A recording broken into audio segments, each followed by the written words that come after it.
कभी कभी तो आपने ऐसे परिवार देखे होंगे जहां पर ये कहते होंगे कि भाई बेटा तो होना ही चाहिए ताकि बुढ़ापे में काम आएगा। बेटी तो क्या है, वो तो ससुराल चली जाएगी, वो क्या काम की। ऐसी भी एक सोच हमारे समाज में है और कभी तो थी। लेकिन इतिहास अनुभव करता है और मैं इन चीजों को बड़ी बारीकी से देखता हूं। मैंने ऐसी कई बेटियां देखी है जिन्होंने मां बाप की इकलौती बेटी, मां बाप के सुख और उनके बुढ़ापे की चिंता के लिए खुद ने शादी नहीं की और मां बाप की सेवा में जिंदगी खपा दी, जो बेटा नहीं कर सकता, वो बेटियों ने किया है। और मैंने ऐसे भी परिवार देखे हैं कि घर में 4 बेटे हैं, 4 बेटों को 4 बंगला है, सुख चैन की जिंदगी है, दुख कभी देखा नहीं है, लेकिन मां बाप वृद्धाश्रम में जिंदगी गुजार रहे हैं। ऐसे भी बेटे मैंने देखे। इसलिए पहली बात है, समाज के अंदर बेटे बेटी एक समान, कोई भेदभाव नहीं, ये आज के युग की अनिवार्यता है और हर युग की अनिवार्यता है। और भारत में कुछ विकृतियां आई हैं, आने के कुछ कारण रहे होंगे, लेकिन ये देश गर्व कर सकता है। अगर गवर्नेंस की बात याद करें तो किसी जमाने में अहल्या देवी का नाम आता था बेस्ट गवर्नेंस के रूप में।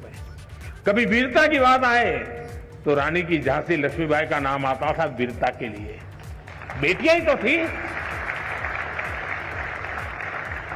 यानी कोई युग ऐसा नहीं होगा। और हमारे यहां तो विदुषी, ज्ञान का भंडार बेटियों ने करके दिखाया है। तो पहले तो हमारी अपनी मानसिकता। दूसरा, आज स्थिति बदली हुई है। आज तो आप देखेंगे नए जो बच्चे स्कूल आते हैं ना, तो बेटों से ज्यादा बेटियों की संख्या होती है। ये हिसाब आ रहा है। आज जो बेटियों के एस्पिरेशंस हैं, आकांक्षाएं हैं, वो कुछ कर गुजरने का जो जज्बा है, शायद कोई भी हिंदुस्तानी गर्व करे ऐसा है।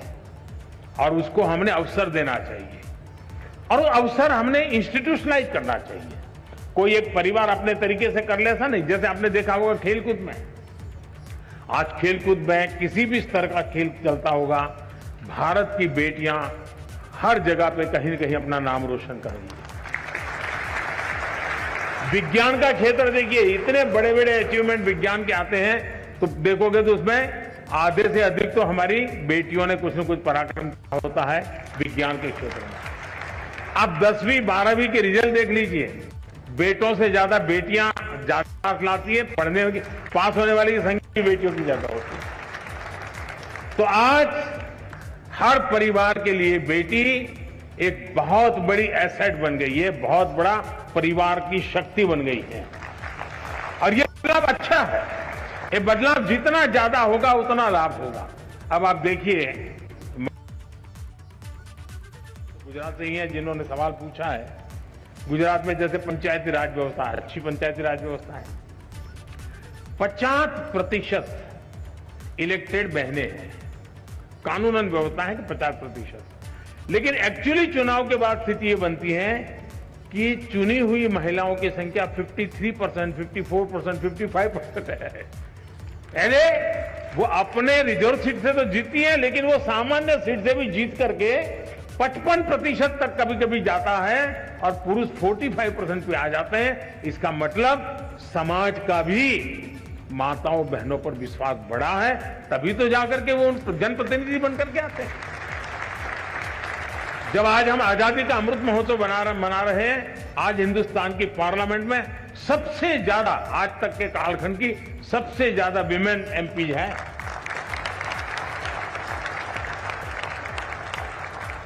और गांव में भी देखा जा रहा है कि जो पढ़ी लिखी बेटियां हैं उनको लोग ज्यादा चुनना पसंद करते हैं। भले वो 5वीं हैं तो 7वीं वाली बच्ची को, बहन को चुनाव में जीतने के पसंद साथ के सामने कोई 11वीं वाली है तो उसको पसंद करेंगे। यानी समाज में भी शिक्षा के प्रति सम्मान का भाव हर स्तर पर नजर आ रहा है। आज आप एजुकेशन फील्ड देख लीजिए, शायद कभी न कभी तो पुरुषों की तरफ से मांग आने की संभावना है। मैं किसी को रास्ता नहीं दिखा रहा हूं पॉलिटिकल पार्टी वालों को, लेकिन कभी कभी संभावना है कि पुरुष जुलूस निकालेंगे कि टीचर में हमारा इतना % आरक्षण तय करो, क्योंकि ज्यादातर टीचर हमारी माताएं बहनें हैं। उसी प्रकार से नर्सिंग में ज्यादातर जो सेवा भाव, मातृभाव होता है, वो आज नर्सिंग के क्षेत्र में भारत का गौरव बढ़ा रहा है। भारत की नर्सिंग दुनिया में जहां जा रही है, भारत की आन बान शान बढ़ा रही है। इवन पुलिसिंग में, पुलिसिंग के अंदर आज हमारी बेटियां बहुत बड़ी मात्रा में आ रही हैं। अब तो हमने एनसीसी में बेटियां, सैनिक स्कूल में बेटियां, आर्मी में बेटियां, जीवन के हर क्षेत्र में, और ये सारी चीजें इंस्टीट्यूशनलाइज हो रही है। और मुझे समाज से भी यही आग्रह है कि आप बेटे बेटी में कोई अंतर मत कीजिए, दोनों को समान अवसर दीजिए। और मैं कहता हूं शायद समान इन्वेस्टमेंट से ही, समान अवसर से ही अगर बेटा 19 करेगा तो बेटी 20 करेगी।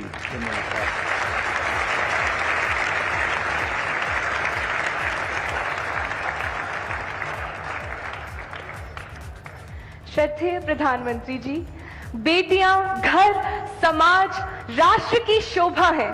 उनकी आकांक्षाओं को आपकी प्रेरणा से नई उड़ान मिली है। आपका धन्यवाद। Honorable Prime Minister Sir, we are privileged and blessed to have received first-hand insights and inspiration from you today. Keeping in mind your valuable time, I now invite the two final questions.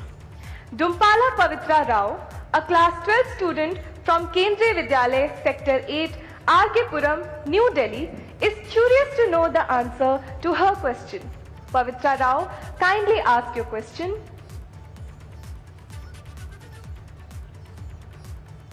या bike दीजिए।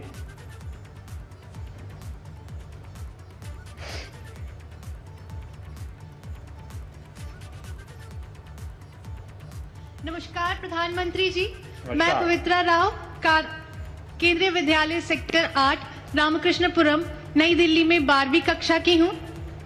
माननीय प्रधानमंत्री जी, जैसा कि हमारा भारत और तरक्की करने के लिए अग्रसर है, इसको कायम रखने के लिए हमारी नई पीढ़ी को और क्या कदम उठाने होंगे? आपके मार्गदर्शन से भारत स्वच्छ तो हुआ ही है, और आने वाली पीढ़ी इसके पर्यावरण संरक्षण में और क्या योगदान दे?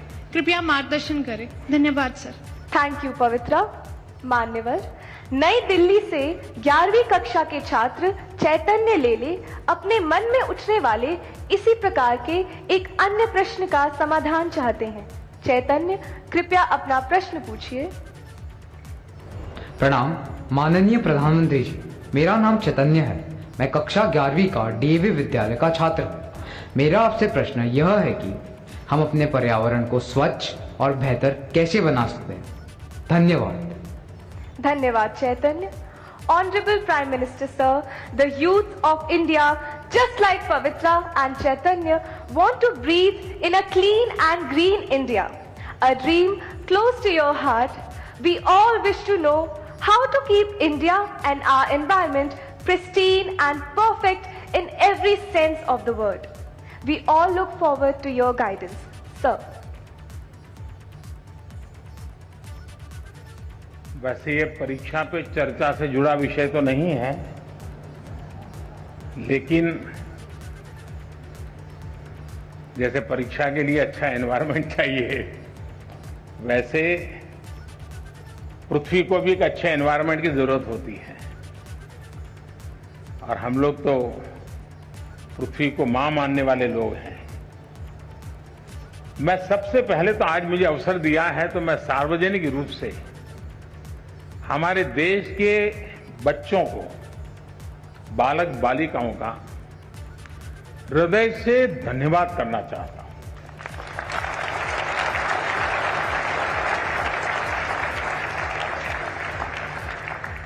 और मैं अनुभव करता हूं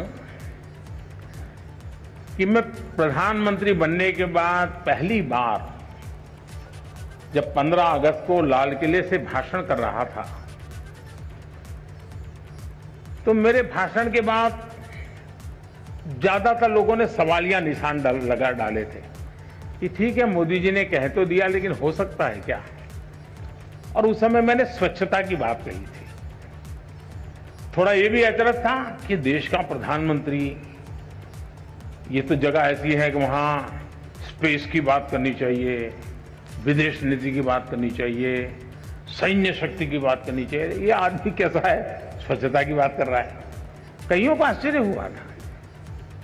लेकिन जो भी आशंकाएं व्यक्त की गई थी, उन सबको गलत सिद्ध करने का काम अगर किसी ने किया हो, या स्वच्छता के मेरे भावना को चार चांद लगाने का अगर किसी ने काम किया हो, तो वो मेरे देश के बालक बालिकाओं ने किया है।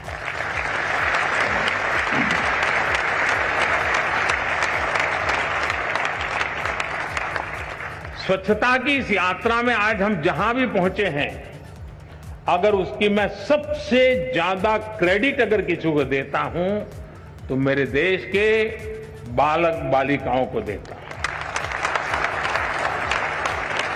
मैंने ऐसे सैकड़ों प्रसंग सुने हैं जहां 5-5, 6-6 साल के बच्चों ने अपने दादा दादी नाना नानी को टोका है दिन में 10 बार कि इधर मत डालो, मोदी जी ने मना किया है, इधर मत फेंको, मोदी जी को अच्छा नहीं लगेगा। ये बहुत बड़ी ताकत है। और आप शायद उसी पीढ़ी के होने के कारण आपने भी उसी भावना के साथ सवाल पूछा है। मैं आपके सवाल का स्वागत करता हूं। ये बात सही है कि आज पूरा विश्व ग्लोबल वार्मिंग के कारण, एनवायरनमेंट के कारण बहुत परेशान है। और उसका मूल कारण है कि हमने अपने संसाधनों का मिसयूज किया है। हमारे पास परमात्मा ने जो व्यवस्थाएं दी हैं, उसको हमने बर्बाद कर दिया है। अब हमारा दायित्व है, अगर आज मैं पानी पी रहा हूं या मेरा भाग्य में पानी है, आज अगर मैं कहीं नदी देख पा रहा हूं, आज अगर मैं किसी पेड़ की छाया में खड़ा हूं, तो उसमें मेरा कोई कंट्रीब्यूशन नहीं है। ये मेरे पूर्वजों ने मेरे लिए छोड़ा हुआ है।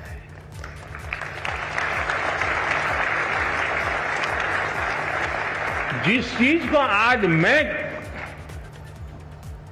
उपभोग कर रहा हूं, वो मेरे पूर्वजों ने मेरे लिए दिया है। क्या मेरे बाद की पीढ़ी को मुझे भी कुछ देना चाहिए कि नहीं देना चाहिए? देना चाहिए कि नहीं देना चाहिए? अगर मैं बचाऊंगा नहीं तो दूंगा क्या?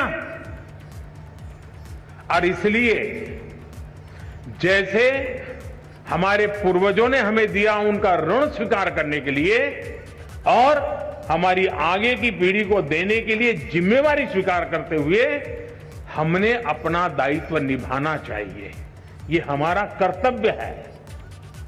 अब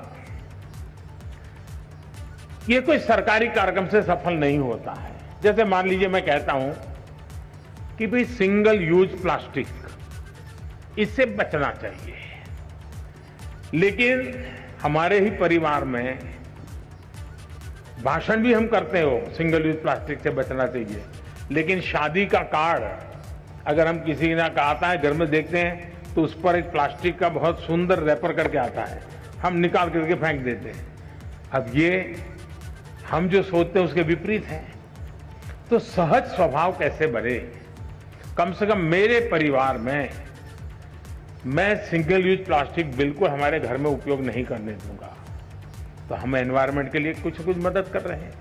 और अगर देश के सभी बच्चे इस काम को करने लग जाएं, तो फिर आज जो हमारे, आपने देखा होगा, मैं गुजरात में पशु आरोग्य मेले लगाया था जब मैं मुख्यमंत्री था, और पशु आरोग्य मेले लगाता तो आपको हैरानी होगी, मैं गुजरात के अंदर पशुओं की दांत की ट्रीटमेंट, डेंचर ट्रीटमेंट करवाता था, पशुओं को मोतीबिंदु होता है, मोतीबिंदु का काम करता था, और कुछ पशुओं के ऑपरेशन करने पड़ते थे। तो मैं एक बार एक गाय देखा, उसके पेट में से कम 40 केजी प्लास्टिक निकला था। अब ये मानवता के विरुद्ध का काम है। अगर ये हमारे अंदर संवेदना पैदा होती है कि मुझे तो अच्छा लगता है, चलो भाई हल्की फुल्की थैली है लेकर के जाना अच्छा लगता है, और फिर फेंक देता हूं, हमें अब यूज एंड थ्रो उस कल्चर से बचना पड़ेगा, और हमें रीयूज, रिसाइकल, और ये भारत में कोई नयापन नहीं है, ये हमारे यहाँ तो सालों से परिवार में आदत रही हुई है। हम जितना ज्यादा संसाधनों का उपयोग करेंगे, हम पर्यावरण को बर्बाद करेंगे। हम जितने संसाधनों का ऑप्टिमम यूटिलाइजेशन करेंगे, हम पर्यावरण की रक्षा। अब आज देखिए हमारे इलेक्ट्रॉनिक गैजेट्स, ये भी पर्यावरण के लिए एक संकट बनते जा रहे हैं। आपने देखा होगा भारत सरकार ने अभी स्क्रैप पॉलिसी निकाली हुई, ताकि जो पुरानी गाड़ियां हैं जो प्रदूषण पैदा करती है उनको खत्म करो, उसमें से भी कुछ कमाई करो और नई गाड़ी लाओ। उस दिशा में एक बहुत बड़ी मात्रा में काम चलने वाला है। उसी प्रकार से हम जानते हैं पानी का क्या महत्व है, पौधे का क्या महत्व है, प्रकृति का क्या महत्व है, हम उसके प्रति सेंसिटिव है क्या, और ये सहज स्वभाव बनाना चाहिए। अगर ये स्वभाव बनना है, आपने देखा होगा COP26 में मैंने एक विषय रखा था, यूके में कॉन्फ्रेंस हुई थी दुनिया की, और मैंने कहा था उसमें कि लाइफस्टाइल इज ए प्रॉब्लम, हमारी जो लाइफस्टाइल है, और इसलिए कहा कि एक मिशन लाइफ की आवश्यकता है। और मैंने मिशन लाइफ के लिए वहां शब्द तय किया था कि lifestyle for environment, life LIFE। मैं समझता हूं कि हम भी अपने जीवन में, बहुत छोटी आयु है, 4 मंजिला मकान है, और हम भी लिफ्ट में जाते हैं, अरे हम कोशिश करें हम चढ़ जाएंगे, क्या है, तो हमारा हेल्थ भी कभी फायदा होगा, हम एनवायरमेंट को मदद करेंगे। छोटी छोटी चीजें हम अपने जीवन में लाएंगे, और इसलिए मैंने कहा था कि हमें दुनिया में P3 मूवमेंट चलाने की जरूरत है, pro planet people, pro planet people. ये P3 मूवमेंट, उससे ज्यादा लोग जुड़े और कॉन्शियस रहकर के इसको प्रयास करेंगे, तो मैं समझता हूं कि हम चीजों को लाभ करेंगे। दूसरा,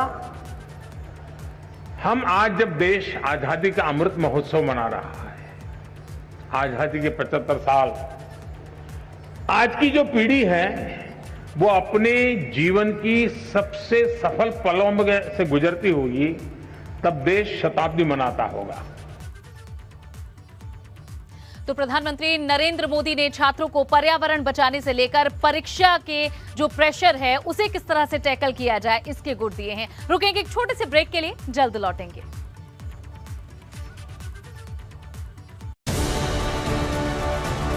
उत्तरकाशी का महिला गांव, जहां चल पड़े सबके पांव, लोग खुशहाल, पर्यटक मस्त, मानो ब्रह्मा का वरद हस्त, खुशियों का एवरेस्ट और संतुष्टि की सौगात है। कार्यक्रम का नाम क्या बात है, शनिवार शाम 5:30 और रविवार दोपहर 3 बजे। इनको समझ में काहे को नहीं आता, रैपिडो बुक करना बोल के, एकदम स्मूथ सवा, मस्त के जैसे ट्रैफिक के बीचों बीच। सही पकड़े। तो सुन लो बब्बन की सलाह, हमेशा रैपिडो ही बुला। अगर दर्द है तो एक बार आयुर्वेदिक केसरी मरहम तैलम को जरूर आजमाइए। ये सभी प्रकार के वात रोगों और लगभग हर प्रकार के शारीरिक दर्दों में अत्यंत लाभकारी है। केसी मरम व तेलम 1957 से दर्द पे असरदार। घूमता स्टील नहीं लगाया तो क्या हो जाए? 4-5 साल में सीलिंग वीक हो जाएगी, हमें कहीं और शिफ्ट करना पड़ेगा। मेरी तुमसे लड़ाई हो जाएगी, टेंशन में जिम आना बंद कर दोगे। बच्चे तुम्हें क्या बोलेंगे पता है? अंकल। मुझे क्या बुलाएंगे? आंटी। ठीक। रूमटा स्टील TMT लगाएंगे। रूमटा स्टील TMT बार एकदम सॉलिड। बेस्ट चॉइस सोयाबीन तेल। बेस्ट चॉइस सोयाबीन तेल, स्वाद में हिट, बजट में फिट। शेर को पकड़ने के लिए शिकारी चाहिए।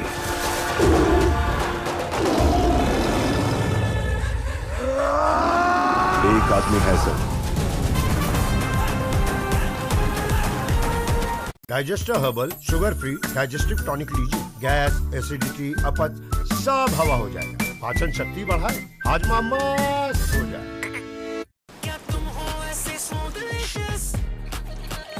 Go and grab a smoothie. Available in coffee frappe, chocolate and toffee caramel. Oh so smooth. पापा यहाँ से अपना प्लॉट शुरू होता है। मैं आपको लेआउट दिखाता हूँ। ये आपका रूम और ये साथ में बैल्कनी और इस मिट्टी पे घर। पापा सब बेटा, घर जिंदगी में एक ही बार बनता है। भरोसा रखिए, घर मजबूत ही बनेगा। एक है मौका, इसमें सब लगाऊंगा। अपने इरादों से मजबूत एक घर बनाऊंगा। भिजवाना सिर्फ अल्ट्राटेक ही। अल्ट्राटेक ही क्यों? आप ही ने तो कहा था कि घर जिंदगी में सिर्फ एक ही बार बनता है। घर एक, मौका एक, इसलिए सीमेंट भी देश का number 1। UltraTech, India's number 1 cement. अब आप 6 तो नहीं हो सकते, इसीलिए Faber 6 way chimney with 6 way suction and auto clean. Faber 6 way chimney, ये है 6 का फिक्स। डाइजीन टैबलेट्स, एसिडिटी और गैस से दे जल्द आराम। सिर्फ ₹1.46 प्रति टैबलेट। स्वादिष्ट फ्लेवर्स में उपलब्ध। पसीना गर्मी जाओ भूल भूल भूल और रखे दिन भर कूल। नवरत्न मैक्स लगाओ नवरत्न मैक्स कूल और रहो दिन भर ठंडा ठंडा मैक्स कूल। नवरत्न कूल टैल के साथ 55 रुपए का केश किंग शैम्पू फ्री। देखो पापा, मालूम है ये किसने बनाया? शाहजहान ने। सर, इस हिस्टोरिक प्रोजेक्ट के बाद हर मीडिया में सिर्फ आप ही का नाम होगा। एक इतिहास का निर्माण अकेले नहीं, सब शक्तियों को मिलाकर होता है। इसलिए ये प्रोजेक्ट अब सबके नाम से जाना जाएगा। सुपर शक्ति TMT बार, चलिए कुछ अच्छा करें। प्लीज अपनी सीट पे बैठ जाओ, we're flying into turbulence। पर मेरे दिल में जो टर्बुलेंस हो रहा है उसका क्या? मंथन जरूरी है, मंथन हो बार बार, मंथन जरूरी। जेड ब्लैक मंथन धूप, मंथन जरूरी।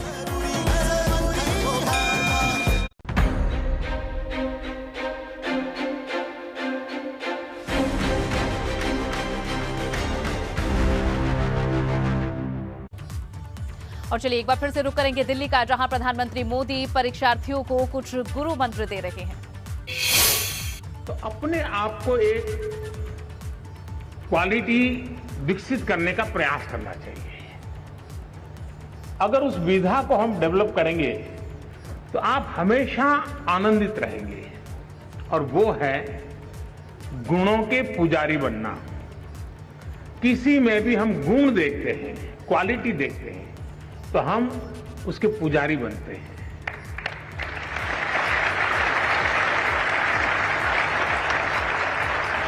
उससे उसको तो ताकत मिलती है, हमें ताकत मिलती है। हमारा स्वभाव बन जाता है कि जहां भी देखें अच्छी चीजों को ऑब्जर्व करें, कैसे अच्छा है वो ऑब्जर्व करें, उसको हम स्वीकार करने का प्रयास करें, खुद को उसमें ढालने का प्रयास करें, इनोवेट करने का प्रयास करें, जोड़ने का प्रयास करें। अगर हम ईर्ष्या भाव पनपने देते हैं, देखो यार ये तो मेरे से आगे हो गया, देखो उसका कुर्ता तो मेरे से भी ज्यादा अच्छा है, देखिए यार ये इसके तो परिवार में इतना अच्छा वातावरण है, उसको तो कोई तकलीफ ही नहीं है। अगर यही कंपटीशन मन में पड़ी रहती है तो हम धीरे धीरे धीरे धीरे धीरे बहुत ही अपने आप को छोटा करते जाते हैं। हम कभी बड़े नहीं बन सकते। हम औरों के सामर्थ्य को, औरों की विशेषताओं को, औरों की शक्तियों को जानने समझने का सामर्थ्य विकसित करेंगे तो उन विशेषताओं को अपने में लाने का सामर्थ्य अपने आप विकसित होना शुरू हो जाएगा। और इसलिए मैं अपनी जिंदगी में सफल होने के लिए आप सबसे आग्रह करूंगा कि जीवन में जहां भी मौका मिले, जो विशेष है, जो अच्छा है, जो सामर्थ्यवान है, उसके प्रति आपका झुकाव होना चाहिए। उसको जानने का, समझने का, स्वीकार करने का बहुत ही उम्दा मन होना चाहिए। कभी भी ईर्ष्या का भाव नहीं होगा, कभी भी हमारे मन में प्रतिशोध की भावना पैदा नहीं होगी। हम एक बड़े आनंद और सुख की जिंदगी जी पाएंगे। इसी एक अपेक्षा के साथ मैं फिर एक बार आप सबका बहुत बहुत अभिनंदन करता हूं, सभी विद्यार्थियों का अभिनंदन करता हूं और मैं शिक्षा विभाग का अभिनंदन करता हूं कि इतना शानदार कार्यक्रम आप सबने योजना की और आप सब नौजवानों से मुझे मिलने का मौका मिला। कुछ लोगों को लगता होगा कि मोदी परीक्षा की चर्चा क्यों करते हैं, एग्जाम्स में तो ठीक है, टीचर ने बहुत कुछ समझा दिया होगा। आपका लाभ होता है कि नहीं होता है मुझे मालूम नहीं है, मेरा लाभ होता है। मेरा लाभ ये होता है कि जब मैं आपके बीच में आता हूं तो मैं 50 साल छोटा हो जाता हूं और मैं अपने आप को आपकी उम्र से कुछ सीख करके ग्रो करने की कोशिश करता हूं।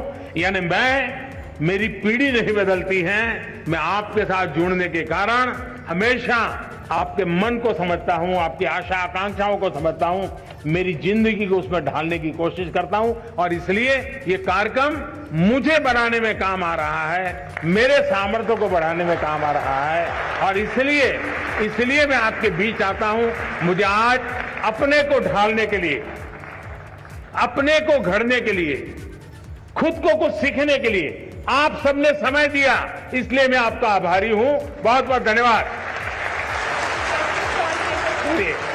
क्या नाम आपका? कहाँ से हो? सब बरेली। जिया श्रीवास्तव सर। जिया श्रीवास्तव। देवांग ब्रिजवासी। कहाँ से हो? नैनीताल, जीएनवी नैनीताल। पद्मा कहाँ से हो? ले लद्दाख। सृजन वर्मा सर, गया बिहार। चलिए, बहुत आनंद। धन्यवाद सर। धन्यवाद sir. Thank you sir. These moments will remain forever etched in the hearts and minds of the students present here. माननीय प्रधानमंत्री श्री नरेंद्र मोदी जी ने देश और विदेश के बच्चों के साथ एक इनफॉर्मल इंटरैक्टिव सेशन में परीक्षा पर चर्चा की। क्लास के इम्तिहान और जीवन के इम्तिहान की तैयारी कैसे करनी चाहिए और उनका सामना कैसे करना चाहिए, ये हमें समझाया। पर्यावरण और जल संरक्षण पर ध्यान विशेष तौर पर देना चाहिए और अपने कर्तव्यों का पालन सजग होकर करना चाहिए, ये उनका संदेश था। बच्चों के लिए ये पल कभी न भूलने वाले हैं। वो बच्चे जो यहाँ मौजूद हैं और इस कार्यक्रम को देश विदेश में देख रहे हैं, उनको प्रेरणा मिल रही है कि अपने एग्जाम्स की तैयारी कैसे की जाए, बिना स्ट्रेस के प्रसन्नता से पढ़ाई की जाए ताकि एग्जाम्स भी अच्छे हों, माता पिता भी खुश हों और टीचर्स भी खुश रहें।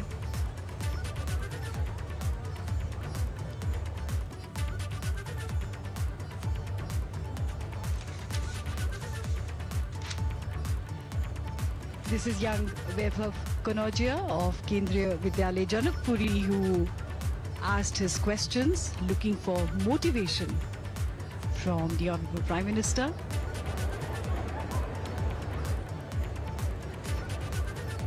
Children always love to come up to the Prime Minister to shake his hand, and the Honorable Prime Minister always indulges children.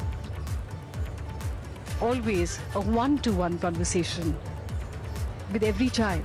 तो प्रधानमंत्री नरेंद्र मोदी अपने संबोधन के बाद इस वक्त जो बच्चे वहां पर हैं, प्रथम पंक्ति में जो बच्चे बैठे हुए हैं, उन सबसे बात कर रहे हैं। स्पेशल टैलेंट और स्पेशल एबिलिटीज वाले बच्चों के साथ जो है इस वक्त उनकी बातचीत आप देख सकते हैं, उनका उत्साहवर्धन कर रहे हैं, उनको प्रेरणा दे रहे हैं, उनका मनोबल बढ़ा रहे हैं आने वाली परीक्षाओं के लिए, आने वाली चुनौतियों के लिए।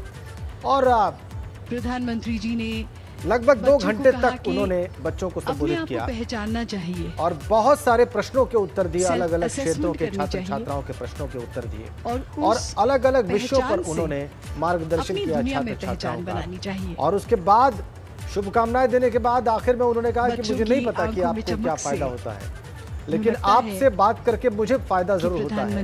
मैं 50 साल छोटा हो जाता। जो संदेश है ये बात अपने संबोधन के आखिर में उन्होंने कही, और देखिए कैसे यहाँ पर लहरा गई हो, बच्चों को एक नई उम्मीद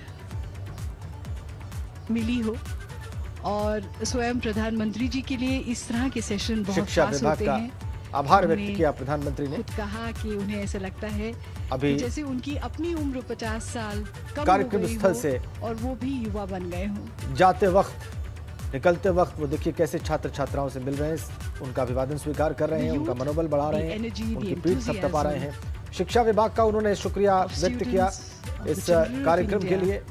और अब तालकटोरा स्टेडियम से बाहर निकलते हुए प्रधानमंत्री नरेंद्र मोदी, ध्यान क्या है, ध्यान का मतलब क्या है, सरलतम स्थिति क्या है, ये उन्होंने बताया। पूरी टीम की ओर से नमस्कार। और अब देखिए कार्यक्रम समाप्त हो रहा है। प्रधानमंत्री बाहर जाते हुए तस्वीरें अभी आपने देखी, सबका अभिवादन स्वीकार करते हुए ऐसे प्रवेश किया था उन्होंने, और अभी तालकटोरा स्टेडियम से वो बाहर निकल रहे हैं, कार्यक्रम स्थल से बाहर जा रहे हैं प्रधानमंत्री नरेंद्र मोदी।